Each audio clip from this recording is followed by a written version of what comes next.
Dariel, a dark soldier, was dismissed from the demon army by General Bashvaza. To Dariel's surprise and the mockery of his followers, Bashvaza explains that because he has the lowest rank in the entire Dark Army, so it was a mistake to assign him as an assistant to the 4 generals from the beginning. However, the main reason is that Dariel cannot use magic. He has not been able to do so since he was little, and it's a fundamental condition to belong to the army. Although Dariel tried to defend himself, saying that General Grambarza entrusted him with a mission, his speech was interrupted by Bashvaza, who assures that the general is already retired and from now on, no one who does not know how to use magic will be able to remain in the army. Dariel knows defeat because he knows that physically, humans and demons are equal, and the only thing that differentiates him in battles is using magic, so he is useless in an army of demons. After 32 years dedicating his life to the army, Dariel does not know what to do with his life, so he dedicates himself to walking aimlessly. After days of doing nothing in the forest, he meets a girl who is being chased by a demonic monkey and sets out to save her. However, tiredness and hunger have weakened him, and he cannot put himself on the same level as the beast. After being defeated by the monkey, he finds a human weapon and, following in the footsteps of his hero, he manages to stab his enemy and defeat him with one blow. Seeing that the mana girl Marika is safe, he decides to move away because mixing demons and humans cannot go well, but Marika does not allow him to escape because she wants him to accompany her to Lux village to recommend him for having saved her, offering him a meal, hearing that he will be able to eat something for so many days. Dariel accepts the request and follows Marika on the way to Lux village. Finally, they both arrive at Lux village where Marika introduces him to her parents. Dariel, seeing himself surrounded by humans and afraid, plans to go unnoticed, but the first problem begins when Marika asks him what he was doing in the forest in that state. Then he tells her that he was fired from a normal company and that they granted him accommodation, so he was left without a job. Dariel was left homeless. Upon hearing the sad story of his savior, Marika offers him to stay in her own house since she has spare rooms. Dariel is about to reject the offer, but then he thinks that nothing in his life has meaning, so there is nothing wrong with accepting to live with humans. That same night, Marika approaches Dariel's door to thank him for saving her since her family has always said goodbye to her. It is the first time that a man has saved her. Dariel continues to think about how strange it is that a demon does not save a human. The next day, Marika's father offers Dariel a job, applying for him as an adventurer, a kind of job that consists of defeating monsters and collecting rewards. To do this, he just needs to register in the guild through a seal. He begins to panic because the registration is something that only humans can do. As he has seen many demon spies try to do it and return destroyed, he tries to escape from the registration, but Marika deceives him and ends up forcing him to put his hand on the seal. To his surprise, the seal begins to take effect and burns his body, so he believes that. But on the contrary, the registration ends up being successful, so Dariel begins to put his lineage in debt as a demon. Later, he starts his adventurer training with Marika's father, whose first lesson is to learn to handle the aura. This is a skill present in every human that can be transmitted to weapons. Dariel remembers the magic classes that were taught to him as a demon, in which he could not feel anything. However, by using the same techniques, he ends up wielding a sword easily. Marika's father begins to test Dariel's compatibility with different weapons. With a single movement, he manages to cut a tree in half, impressing everyone. He also shows great skill with the bow, the hammer, and the shield, leaving everyone in awe, as it is exceptional for a person to be compatible with all 4 types of weapons: cutting, piercing, hitting, and protection. Seeing his great power, Marika's father convinces him that he should aspire to something greater than just working in the village. But Dariel decides to stay in Lux to be with Marika. Later, Dariel presents himself to the adventurers, earning the affection of everyone except the young Gashida, who does not want to accept a new person in the team. Despite this, Dariel continues as an adventurer, and his first job seems to be completed, as he defeats the monster that had been roaming the forest for months,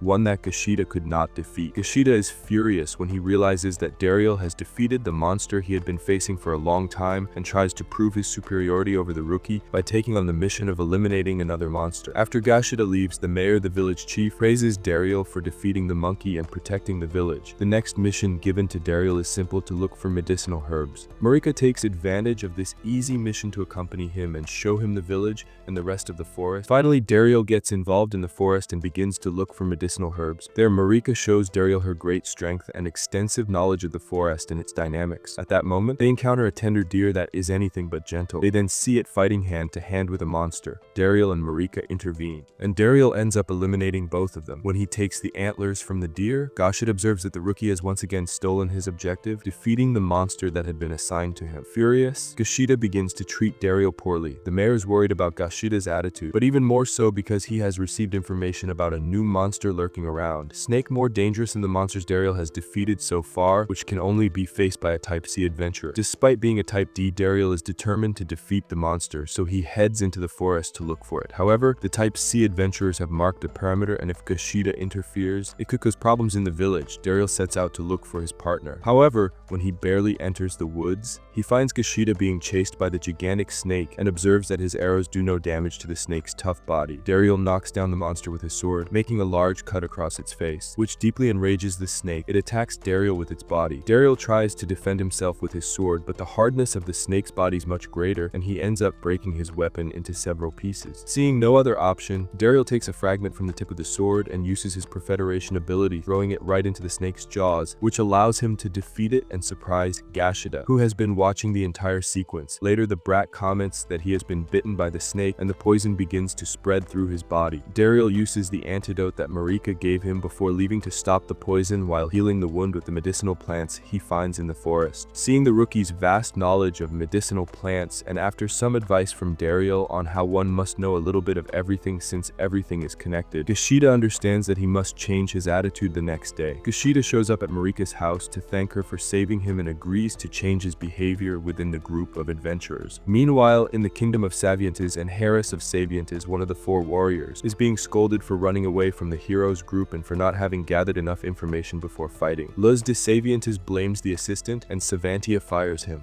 The 4 warriors agree that after the 5 assistants were dismissed, they are tired of the incompetence. One of them, Doriel, suggests that they call Dariel back to serve as an assistant since he did everything perfectly and was always looking out for the health of the 4 warriors. However, upon hearing his name, Bashvaza goes into a rage and starts setting fire around him, stating that he would never allow Dariel into the army again, much less as his assistant. Gashida has taken Dariel as his boss, and in his change of behavior, he has agreed to start missions that consist of searching for medicinal plants. For this, many of his missions are shared with Dariel. He was just a little tired of his glazing. Nevertheless, Dariel is getting used to the quiet life of the village. However, he is sure that something mysterious is hiding there. That's why he decides to ask the mayor why there are so many empty houses in the village to find out what's going on. The mayor explains that the village was once very populated, but that is only the past. On the other side of the village, the most important thing for humans is a giant metal mine, which contains many precious materials used to make weapons, giving them incomparable potential. Dariel remembers that demons also place great importance on millet because they use it to create equipment or objects with magic storage. For this reason,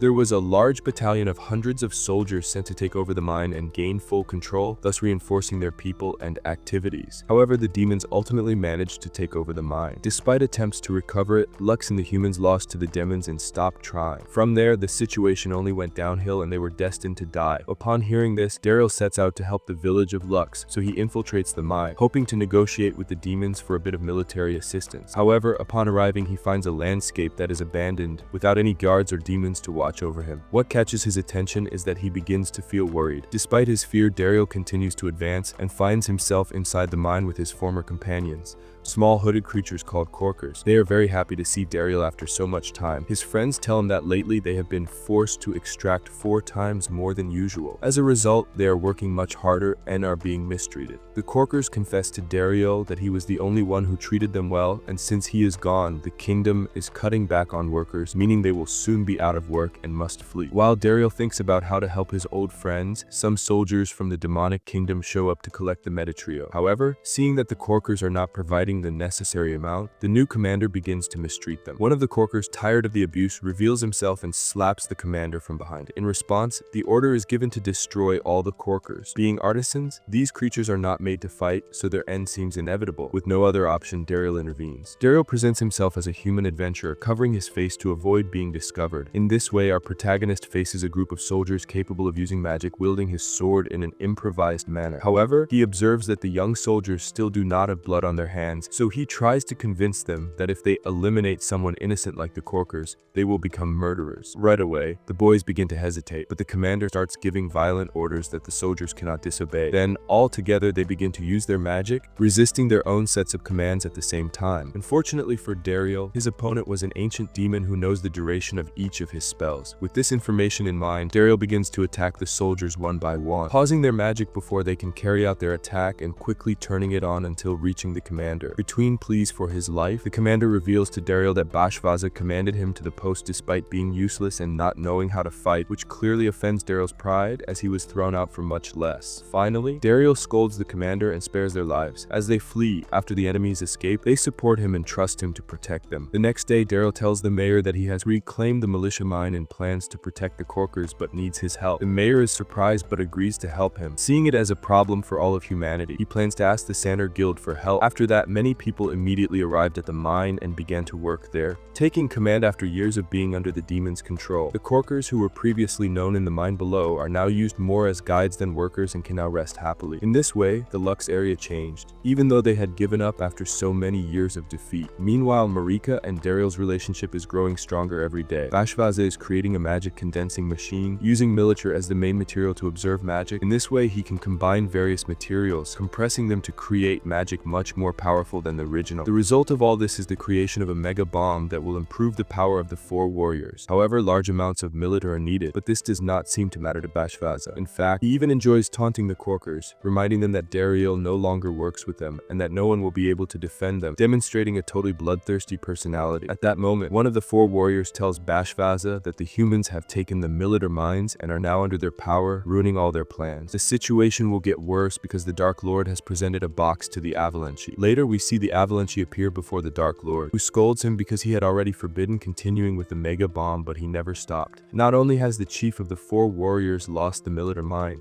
but he also used what they had for the manufacture of that weapon. After scolding him, the Dark Lord forces Bashvaza to apologize and then advises him to find Daryl for help, since he's a very talented boy who could repair the damage that Bashvaza did to the kingdom. This only manages to infuriate Bashvaza, who leaves without saying a word, but the building explodes in anger. In Lux, Marika tries to propose to Daryl. She is interrupted by a fight between adventurers. Daryl leaves to resolve those issues and meets a group of adventurers from Cabal led by Fitbitin. This leader slyly begins to make fun of Lux's hats, dissing Lerp especially with regard to Gachita. Before leaving, he assures Daryl that they will take care of protecting the mine since they are more powerful than Lux. However, he gives Fitbitin a hard time for not taking care of the monster snake, which led to it attacking Lux's law and ultimately being defeated by our protagonist, straight up. Everyone present is left open-mouthed and ends up coming to the conclusion that Daryl should be A rank. The next day, a man from the guild center shows up in Lux to discuss the Corkers' negotiation, as it seems that they do not trust anyone who is not a rank A. Daryl sits him down as an intermediary after verifying that the humans' intentions are not the same as those of the demons and assuring them that even though the Corkers do not want to accept the negotiation, he will not want to destroy them. Daryl accepts. Later, Daryl shows up at the mine to act as a middleman and manages to get the Corkers to start negotiating with the guild within 2 seconds. As they leave, they meet the 2 cable adventurers who were assigned as bodyguards. Before they can even exchange a few words, he sees a message from the Doll Queen trying to convince the Corkers to work for them again. Daryl quickly appears in the place where the message is sent and finds his old companion Lizette, who claims that he does not want to fight against humans, only to communicate with the Corkers. Looking at his friend, Lizette hugs Daryl after missing him for a long time. In the conversation, our protagonist reveals to his friend that he is now a human, hoping that he will keep the secret. Lizette just tells Daryl that since he left, everything has been chaotic. His job was the one that more or less maintained a balance, but since his departure, the entire army is fed up, the Dark Lord is enraged, and Bashvaza now sees rules all over. After this, Lizette strongly asks Daryl to return to the army. Seeing that he refuses, he tries to take him by force, but he easily defends himself in his presence. Then an idea occurs to him, trying to avoid another war. The guild center proposed to negotiate with the demons, selling them millet 4 times more expensive. In this way, the demons would not have so much need for it, and the humans would not be giving in so much to the enemy power. Upon hearing the request, Fitbitin opposes negotiating with the demons and begins to argue. Now Daryl bravely defends him, bringing in his subordinate to explain that he cannot have an opinion on the matter, since he must only dedicate himself to being a bodyguard. With an enraged Fitbitin, the guild master agrees to sell military to the demons. Later, Lizette apologizes to the Corkers. Daryl is happy to arrive and thinks to himself that demons and humans can find peace. Daryl is tasked with finding Military's old collar in the village and restoring it to begin forging weapons. But when he arrives at the place, he meets Fitbitin, who forbids our protagonist from being part of them. Later, the mayor explains to him that the defense of the mine was the only job of Kebal's adventurers. But since they tried to negotiate with the demons, they have lost their jobs, so they are desperate to find something else to do. do. While Dario laments having left other adventurers without work, he is interrupted by Marika, who comes to him for help because an old man has crossed the line by touching her without her consent. He would give anything to get revenge, but as soon as he meets the old man, the latter begins to mock him for the dull and weak sword that our protagonist uses. Marika comes to his defense, telling the old man that with a simple sword, Dario managed to defeat hundreds of soldiers, as well as the monstrous snake. Upon hearing this, the old man takes Dario's hands and manages to verify that his aura has the optimal state for the 4 types: cut, pierce, hit, and protection. Excited because he finally meets someone so powerful, the old man introduces himself as Smith, the new military blacksmith who has arrived in the city because he has found out that Militer is forged there. However, Dario cannot take him to that place because the Cabal adventurers have taken power. Smith assures that with his negotiation powers, they can get it back. Finally, those of Cabal grant the old man a small workspace. Once there, Smith observes that the workers are ruining the fragments of mithril because they do not know how to manipulate it. The old man teaches everyone the correct way to deal with them so that they do not lose a single gram of material in the process. Smith makes Dario a mithril sword that increases his power and does not offer resistance. However, after our hero tests the weapon, Smith asks for it back since the boy is not yet ready to use it. Later, Smith confides that he has a new objective for the mithril, having stolen some material and built his own workshop. Smith shows Dario that he wants to use the mithril for magic later. Lizette introduces her to help the old man with his goal, but then comments that his true dream is to create an ideal mithril sword for Dario that can be used with the 4 powers later. Fibiton wants to trick and manipulate Dario, but he refuses, so the Cabal boss challenges him to a duel. Without fully understanding what it is about, Dario accepts after being told that if he loses,